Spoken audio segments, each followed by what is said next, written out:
Last time on the Alpha Male Universe. Nobody on the planet has ever woken up and thought, I want to impress him. I want to impress that person. Your girlfriend doesn't want to impress you, which is why you don't get a threesome on your birthday. Your boss doesn't want to impress you, which is why he treats you like shit. Your friends don't want to impress you, so they don't go out of their way. Nobody is trying to impress you. Think about this. If you meet me, or if you meet Elon Musk, if you have half a brain, you're going to be trying to impress us. Why? What is your intention? Your intention is to make us like you or make us remember you. Welcome back to the Alpha Male Universe. Now we have a AMU episode with a twist because we have two wacky ass characters in one episode, Andrew Tate and Clavicular. And truthfully, Clavicular is so fucking boring. I have no idea why this guy is popular, but lo and behold, in the year of 2026, you can be famous for literally no reason. And apparently, Clavicular has been crashing out, losing his mind. There's been a lot of news about him. I'm not gonna rehash like the same bullshit. That's boring as hell. But his daddy, Andrew Tate, flew down to Miami to sit down with him, do a talk. We're going to be reacting to it. It's going to be wild. It's like 30 minutes of brain raw. Probably going to split it up into two sections. So yeah, let's get right into it and get in the flow state and get this show on the fucking road. Hey, what's going on, guys? What's going on? How are you? What? Here. You almost good? Where's the girls at, bro? I thought you were living this fucking life. Every time I see you with a video, you're on a bus full of chicks. You have all these parties going on. I finally turn up to say hello. There's not a single girl here. Where's the chicks at? Well, we're getting serious. Well, we're getting out of business. I got my girl of the day right over there. She didn't. Girl of the day. Where'd you learn these misogynistic terms, sir? No, that's not misogynistic. She might be the girl of the week if she behaves, huh? Yeah. Yeah. Well, next time you have a house full of women, let me know. Well, I mean, I need more children. Yeah, that's what I was gonna say. I want to start having a family. I actually hope you're serious. I am dead serious. I think you should have kids as soon as possible. The number one thing I regret in my life is I didn't have my first kid till I was around 30, because I had no money. But you have money, and you're gonna use it enjoying your life and spending it on a bunch of garbage, but you're never going to enjoy it. No, you're going to enjoy your life. All right, a couple of things to say. Also, it sounded like he gagged on something massive right before this clip ended. Okay, all right, moving on. What I wanted to say is that I find Andrew Tate's entire persona and character incredibly annoying. Like anywhere he pops up for a podcast, an interview, a stream, right? He's always just giving advice nonstop. It's like, bro, just enjoy the moment and shut the fuck up, man. Main character syndrome alert, right? And then, you know what? Another thing is, I'm going to posture to the community or anyone who is watching this video to comment down below. Isn't Andrew Tate technically a deadbeat dad? Because consider this, right? Of course he has the money, but he has no presence with his children. So he's technically a deadbeat, right? Instead of hanging out with his own children, he's hanging out with Clavicular.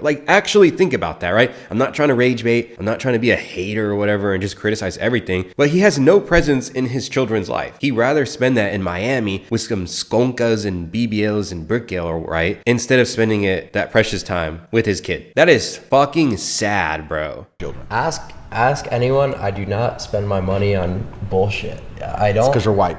Yeah, exactly. I don't have any cars. I got rid of all my cars. I, don't buy stupid shit. Everything is an investment, right? We're going club. We're payroll, everything. Yeah, that's good. That's good. And that's why you need to have as many mini clavs as possible, because children are a fantastic return on investment. People will think that kids are expensive, but that's the psyop that modern women are completely out of control, and they all want Louis Vuitton handbags and Gucci prams and strollers and all this ridiculousness. Kids are cheap. It's right. The women that are expensive. If you can keep the women in line, kids are the most fantastic return on investment. I'll tell you from a man, between my brother and I, we have double-digit children. Amazing. Kids are something you invest in until about the age of 8 or 9. And they only cost $20 a week of food till the age of 8 or 9. And then by the time they're that old, as long as you've been a good parent and you haven't raised little brats, they can do more work than you'd be You'd be surprised how much cleaning they can do, getting you things, keeping the house in order, taking care of stuff. Andrew Tate is actually a psychopathic person, and it's insane to think that this is the guy who is trying to save Clavicular. I'm not even going to comment on the other bullshit, right? Oh, the club's an investment or whatever, and Andrew Tate's like weird rage bait comments. He'll purposely say that so people talk about it, right? I want to focus more on the fact that he actually thinks he's like Thrag from Invincible, just breeding and having tons and tons of children. This dude is actually a psychopath. Instead of talking about, I can teach my children to be better people than myself. I can teach them to be the next generation, the future. Oh no, their only use is to just wash my feet, move some stuff around. They're actually a cheap investment. My 8 and 9-year-olds are cleaning my house, tidying my garden. They're doing non-stop work, and the amount of work they do largely outperforms the amount of money they cost. Right. And then when they become teenagers, they can do even more. And when they're young adults, they can take over your business for you. So you've got 6 years of investing into a person for the rest of their entire life. They owe you. My dad made me get my first job when I was 11 years old. Exactly. Yeah. Exactly. So everyone's sitting out here going, kids are expensive. I'm like, well, firstly, they're cheap. And secondly, they only cost you money for 5 or 6 years. After that, they pay you. My kids pay me. Well, I'm going to have 20 sons working for me. I'm going to be richer than ever. What I told that girl over there is like, I'll even spend $500,000. I'll give a girl $500,000. That's all you're getting. Raise a kid till 18. That's a lot of money, but it's a lot of money. Yeah, it's it's fair. It's very fair. You just have to trust her to not spend it all in a week, then start crying for more. That's right. Because we know what women are like. Well, we would need to put it on a payment plan. Yeah, you have to work it out. I wouldn't want to do that all. Should children learn the value of hard work? Of course, right? Like my dad told me to go pull weeds all across the yard for hours, had to dig and bullshit, do yard work, help my dad out, right? But the way Andrew Tate is making it sound like, he's making it sound like these kids are like damn worker bees. It's literally insane. He doesn't give a shit about them, and he just sees them as a possible return on his investment. But we've already talked about that, and I want to move on to this. Clavicular, he's not in the right crowd, and you can tell he's like those people from high school who really talked a big game when they were around a certain group of people. They would start acting different, try to impress, try to elevate what they were saying. That is basically Clavicular with Andrew Tate. It's like he's trying to match Andrew Tate's insanity and his worldviews and so on, and he's coming off across as really corny. Yeah, you have to work it out. I wouldn't want to do that all up front. That money would be gone. Nah, kids are the best thing about life, and you're a little bit later than when Red Pill was big on the internet. You've just come along and proved it all true, which is fantastic. I always say the best thing about you being on the internet is completely denouncing all these wife guy Christian super simp losers who say how important it is you give a girl flowers and take her to the fucking rodeo and hold her hand. Because they hated me, all these Christian wife guys. They really hated me, and they're completely wrong. And you prove why they're wrong, which is why your brand's so important. But there was a while when there was a conversation about Red Pill and the truth between men and women and all these things. Well, and no one talks about it anymore, but the truth is this. If you want to talk about men and women, the actual truth is this. If a woman is not giving up her body, giving up her womb to birth you an heir, to extend your genetic legacy, if she's refusing to give you children or does not want your children, then she's in charge and she's winning. You're giving her money, you're taking care of her, you're giving her fun, you're giving her provision, you're the one who puts all the work in the bedroom, you're the one fucking pumping her, you're the one doing everything, you're burning calories. If she ain't gonna give you a kid, then what's it all for? I think a husband and wife is a wonderful thing if it's in the right context.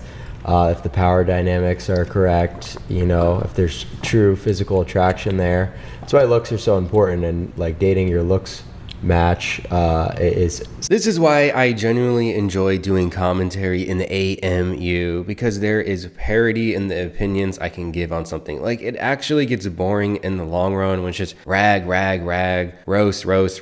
I get bored of that. I'm just gonna keep it like real with you guys. But in this case, there is an opinion that was given that is actually genuine. And I'm not talking about Andrew Tate because he's off his ass about what he's saying. And we'll talk about it later, right? But what Clavicular had to say is true. As long as there's a balance in the marriage between a husband and a wife, it's a very precious thing. And it's something that I bet you a lot of people want to experience. Are there tons of skunkos out there that will use people for their money, which is basically what Andrew Tate's trying to say? Of course. But then he's trying to just generalize and say everyone is like that. There is going to be that special type of person that you can take out to the rodeo and will appreciate the roses. You just have to sift through the shit. And it sucks. It is the way it is. But if you find something that is genuine, even Clavicular is going to say that marriage is valuable. But a lot of these wife guys are not with their wife or simping to their wife out of love. They're simping to their wife out of lack of access to other females. Right. Necessity. And there's a big confusion between lack of options and loyalty. If I say to you, you can only eat pineapples, are you loyal to pineapples? No, you just have no other choice.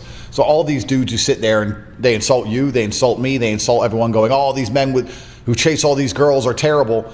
You can't get girls to talk to you. Your opinion is completely invalid. It doesn't matter what you say. If you're actually in a position where women are chasing you, then you have the ability, you have the chance to show loyalty. Then you can be loyal if you so choose. But if you have no options, you can't be loyal. I want to be loyal. I want to only have one girl, to be honest with you. Why? Because it's just like... So Clavicular goes on to say that basically it's just too much time and effort to have a bunch of playboy women around him. And in this clip, I find some interesting stuff. Is Clavicular someone who is a deplorable character who is a grifter? Yes, he gives very dangerous advice. But I think there are moments when we see a clip of Clavicular here and there that we can see that he is someone who got put into the spotlight that doesn't necessarily deserve to be there. And it's very obvious because you have Andrew Tate, who is trying to portray the image of like a playboy billionaire philanthropist or whatever, right? And then there's Clavicular, who is dressing like that, but deep down inside he is not like that. And that kind of like shows you how there's this massive machine on like the red pill social issue space or whatever, where someone could be maybe not even that bad of a guy, but then he turns into a monster, into a caricature of what a real man is, just to appeal to a group of men.